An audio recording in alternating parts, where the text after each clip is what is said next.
Hello everyone and welcome back to the channel. So today I'm going to be installing a close solo seat from Corbin. So for those of you who follow my channel already know that I installed a solo reach seat from Harley. It's a pretty good seat and does basically what I needed to do, but I wanted to try something a little bit more custom.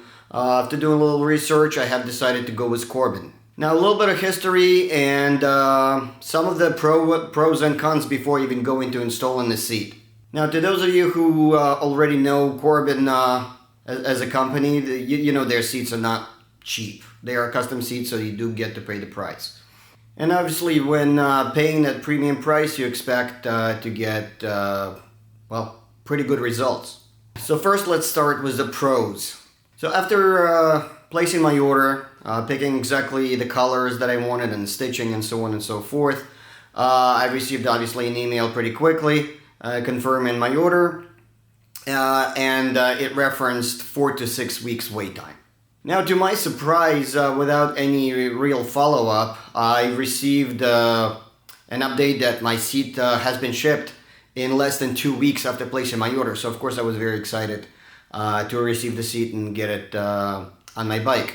And that was a little over a month ago, and here's the reason why. So like I said, a little over a month ago, I have received my seat very, very quickly, super excited, opened it out of the box, started installing it and test fitting it on my bike, just to find that the seat did not fit me as well as I really would have hoped. It put me higher on the bike versus the reach seat that's from Harley, which was a no-go for me, obviously. And it wasn't as narrow in the nose as I would like it to be. Again, I expected a closed seat would be, obviously would put me closer than their standard seat. And of course, the whole point of the seat for shorter guys is that the nose on the seats like this for a touring bike would be a lot narrower than a stock seat. It wasn't. So these are a couple of negatives right off the bat. Now, as far as the quality on the seat itself, it was great. The stitching was perfect, the leather was excellent, the craftsmanship overall was spot on. I had nothing negative to say about the seat quality itself, except for an obvious biggest flaw for me is that it didn't fit me on this bike properly. So as you know, dealing with a custom seat and companies that are, on the West Coast and I'm on the East Coast, I reached out to Corbin. They, the girl I spoke to, she was, very receptive, sent me, a return label right away.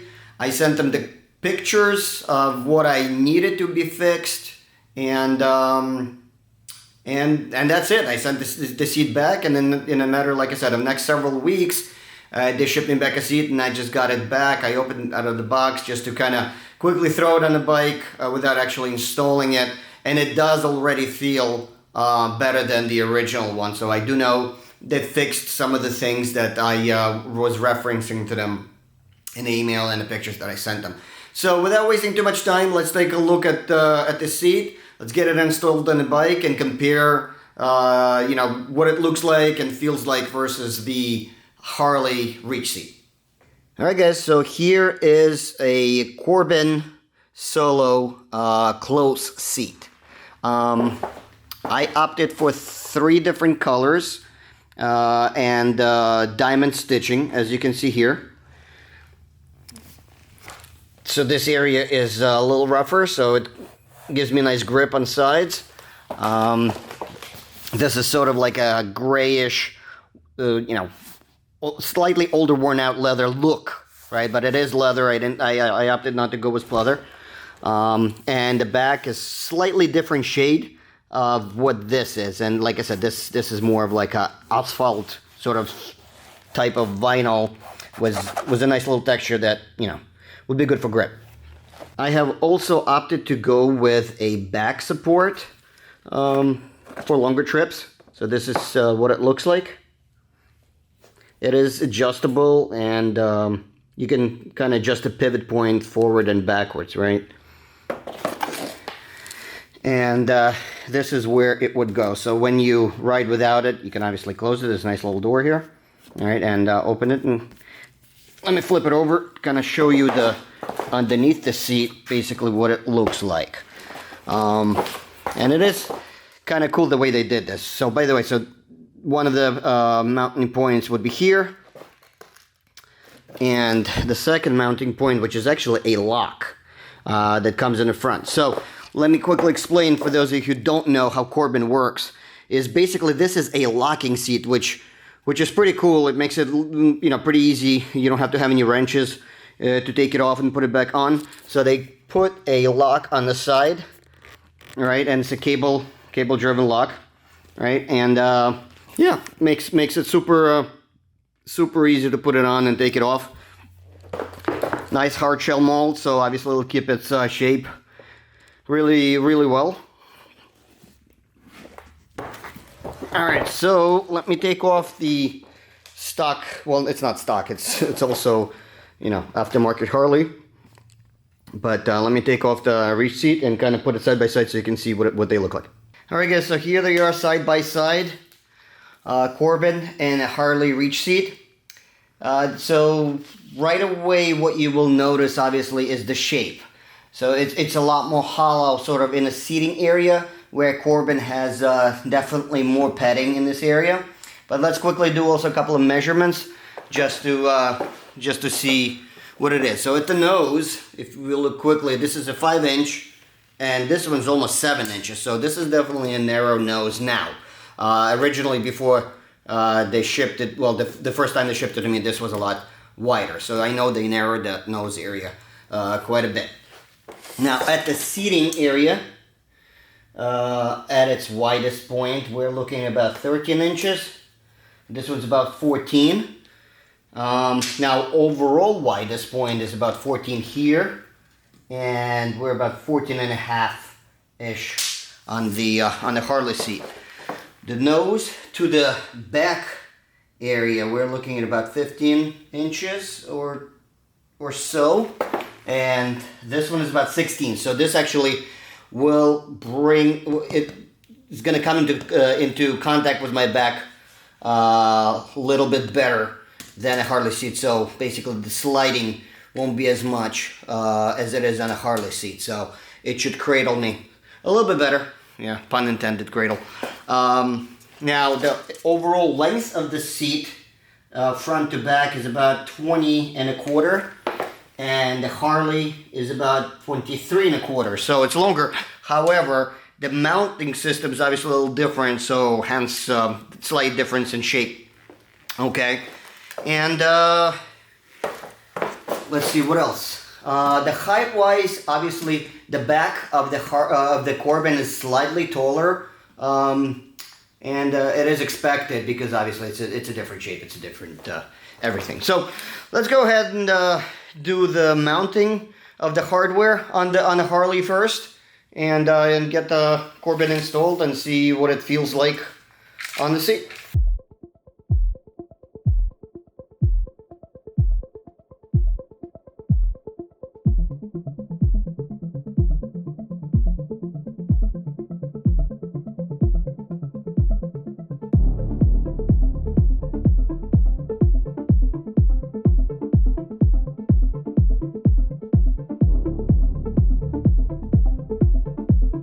Alright guys, so very quickly, just to show you what the mounting for the Corbin seat looks like.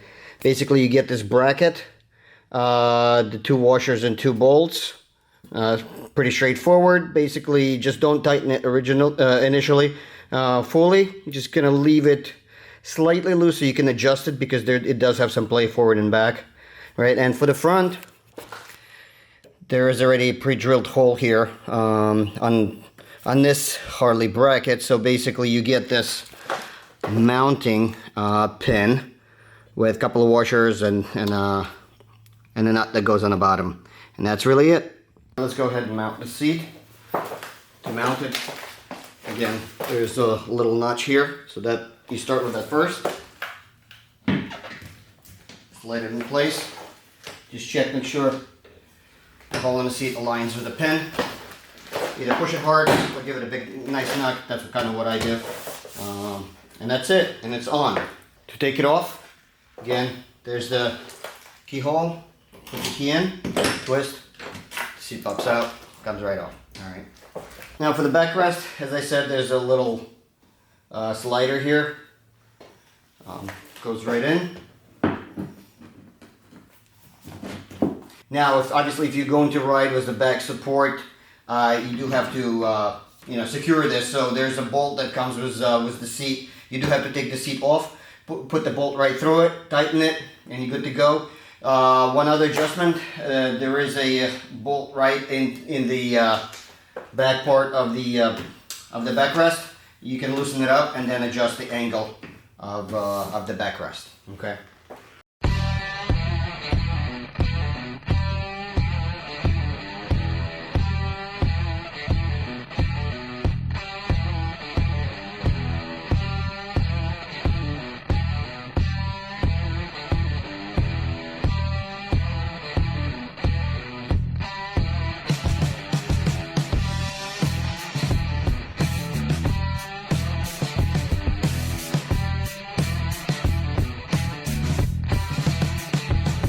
Alright guys, let's go ahead and test it out.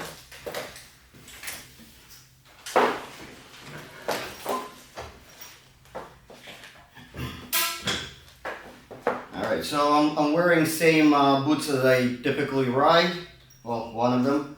And as far as the way I reach to the ground is exactly how I was reaching with the Harley reach seat. So they did fix the initial problem that I had because I was definitely about 1/2 inch to 3/4 of an inch taller when they sent it to me, which obviously, like I said, was a no-go to me. If I kind of move forward and stand up, I'm basically flat-footing it.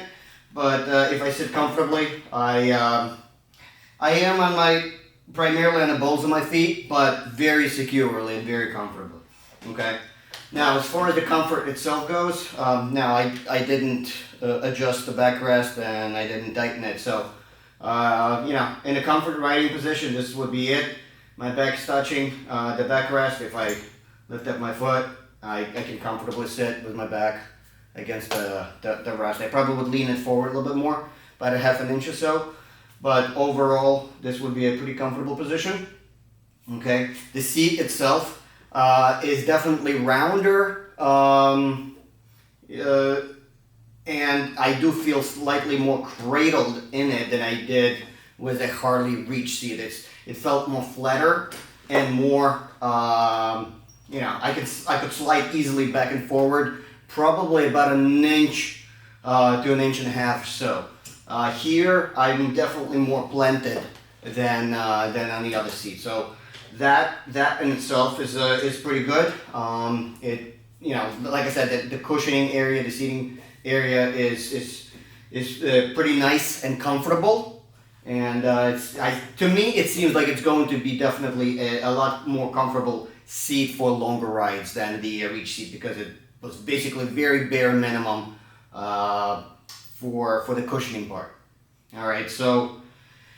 Let me get off the bike and summarize pretty much everything I said before. Alright guys, to summarize what I've kind of said before already, as far as the quality of the seat, it's definitely great. The leather is very nice, the mold is very well done.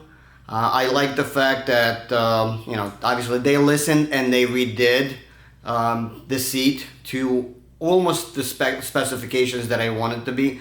It would have been a lot easier if it would have been in East Coast and taken a ride to the shop. I am sure it would have been done absolutely perfectly to my specifications. So that's one of those things, going back and forth a little bit, trying to figure out what fits best for you without actually, then them seeing me sitting on the seat. So I can't totally blame them for not having a perfect fit.